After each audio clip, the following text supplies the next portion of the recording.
If we don't tell our stories, who will? Yes, everybody, welcome to Continental Update, where we update you on histories and stories about Africa, what you know and what you don't know, and around the world. Subscribe to the channel to support. Today we are here to talk about Rwanda. What was Rwanda called before? A survey of the notable events and people in the history of Rwanda. The landlocked country lies south of the equator in East Central Africa, known for its breathtaking scenery. Rwanda's capital is Kigali, located in the center of the country on the Rwanda River. Rwanda is a geographically small country with one of the highest population densities in sub-Saharan Africa. The primary ethnic groups in the country are Hutu and Tutsi, respectively, accounting for more than 4/5 and about 1/7 of the total population. The Twa, a group of hunter-gatherers, constitute less than 1% of the population.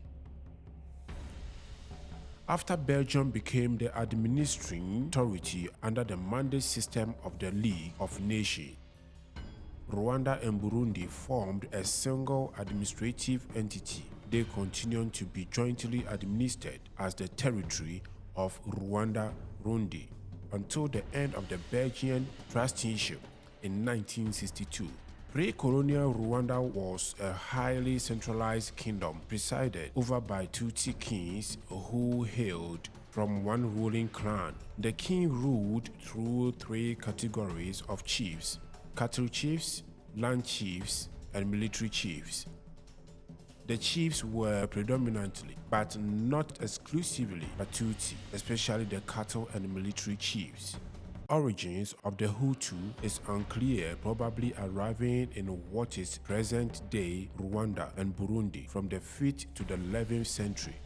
They were small-scale agriculturists whose social structure was based on the clan, kings, or Bahinza, ruled over limited clan groups. The Hutu believed that the Bahinza could cause rain, protect crops from insects, and cattle from disease. The Bahinza derived their power and status from this belief. The Tutsi first migrated into the area around the 14th century. It was probably not one large sudden invasion, but a slow process that was mostly peaceful. The Tutsi used their ownership of the cattle, advanced combat skills to achieve economic, political, and social control over the Hutu. Eventually, land ownership was taken away from the Hutu and became the property of the Tutsi king or Mwami. Over time, Hutu-Tutsi relations took the form of a client-patron contract. At first, the agreement meant that Hutu could use Tutsi cattle in exchange for personal and military service. Over time, Ubuheki became a feudal-type class system through which land and cattle, and therefore power, were in the hands of the Tutsi minority. The Hutu then turned themselves into a Tutsi lord, giving him agricultural products and personal service in exchange for the use of land and cattle.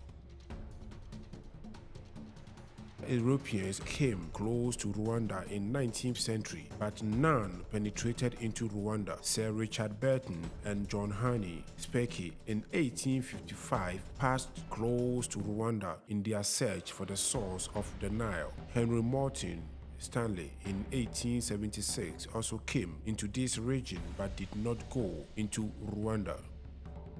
The 1885 Conference of Berlin declared the area that later became Rwanda and Burundi would be under German influence and control. It was 9 years after this conference that the first European traveled into Rwanda. This was the German Count von, who later became the governor of Germany in East Africa.